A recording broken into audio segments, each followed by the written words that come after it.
ବାଲେଶ୍ୱର ଜିଲ୍ଲାର ବନ୍ୟା ମୁକାବିଲାରେ ସରକାର ସମ୍ପୂର୍ଣ୍ଣ ବିଫଳ ଏପରି ଅଭିଯୋଗ ଆଣିଲେ ବିଜେଡି ଉପସଭାପତି ସଞ୍ଜୟ ଦାସ ବର୍ମା। ଲଗାଣ ବର୍ଷା ଯୋଗୁଁ ବାଲେଶ୍ୱର ଜିଲ୍ଲାର ବିଭିନ୍ନ ନଦୀରେ ସୃଷ୍ଟି ହୋଇଥିବା ଭୟଙ୍କର ବନ୍ୟା ପରିସ୍ଥିତିକୁ ଆକଳନ କରିବାରେ ଏବଂ ମୁକାବିଲା କରିବାରେ ରାଜ୍ୟ ସରକାର ସମ୍ପୂର୍ଣ୍ଣ ବିଫଳ ହୋଇଛନ୍ତି। ବନ୍ୟା ଆସିବାର 2 ସପ୍ତାହ ପରେ ବି ଏଯାଏ ଜିଲ୍ଲାର ବହୁ ସ୍ଥାନରେ ବନ୍ୟା ବିପନ୍ନଙ୍କ ନିକଟରେ ରିଲିଫ୍ ସାମଗ୍ରୀ ପହଞ୍ଚିପାରିନାହିଁ।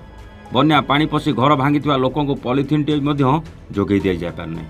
କିଛି କିଛି ସ୍ଥାନରେ ଲୋକଙ୍କୁ ଚୁଡ଼ା ଗଣ୍ଡାଇ ଦେଇ ପ୍ରଶାସନ ନିଜ ଦାୟିତ୍ୱ ସାରି ଦେଇଛି ବୋଲି ଭାବିଛି।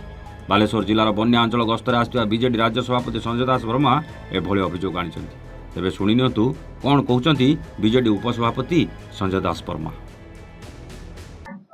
ସୁବର୍ଣ୍ଣରେଖା, ଜଳକା, ବୁଢ଼ାବଳଙ୍ଗ, କାଂଶବାଂଶ ପ୍ରଭୃତି ନଦୀ ଗୁଡ଼ିକରେ ପ୍ରବଳ ବନ୍ୟା ଏବଂ ବ୍ୟାକୱାଟର ଆସିବା ଫଳରେ ବାଲେଶ୍ୱର ଜିଲ୍ଲାର ପ୍ରାୟ 9ଟି ବ୍ଲକ ପ୍ରଭାବିତ ହୋଇଛି। ଏପର୍ଯ୍ୟନ୍ତ ରିଲିଫ ଯାହା ପହଞ୍ଚିବା କଥା କ୍ଷତିଗ୍ରସ୍ତ ଲୋକଙ୍କ ପାଖରେ, ସେ ରନ୍ଧା ଖାଦ୍ୟ ହଉ, ସେ ଚୁଡ଼ାଗୁଡ଼ ହଉ, ଚାଉଳ ହଉ ଏବଂ ପଲିଥିନ୍ ଖଣ୍ଡେ ମଧ୍ୟ ଲୋକ ପାଇବାରୁ ବଞ୍ଚିତ ହୋଇଛନ୍ତି।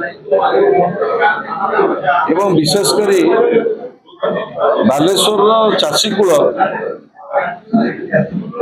ଅତ୍ୟନ୍ତ ଉଦ୍ବେଗର କଥା, ଦି ଥର ଚଳିତ ବନ୍ୟା ପୂର୍ବରୁ ଏବଂ ବନ୍ୟା ଛାଡ଼ିଗଲା ପରେ ମଝିରେ ଯୋଉ ତଳି ପକେଇଥିଲେ ଫସଲର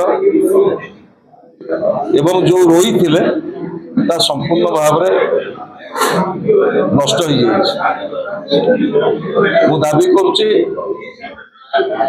ଯୋଉ ଚାଷୀମାନେ କ୍ଷତିଗ୍ରସ୍ତ ହେଇଛନ୍ତି ସେମାନଙ୍କୁ ରିଲିଫ ବୋର୍ଡ ଅନୁସାରେ କ୍ଷତିପୂରଣ ଦିଆଯାଉ ଏବଂ ସମ୍ପୂର୍ଣ୍ଣ ଭାବରେ କୃଷି ଋଣ ଛାଡ଼ କରାଯାଉ।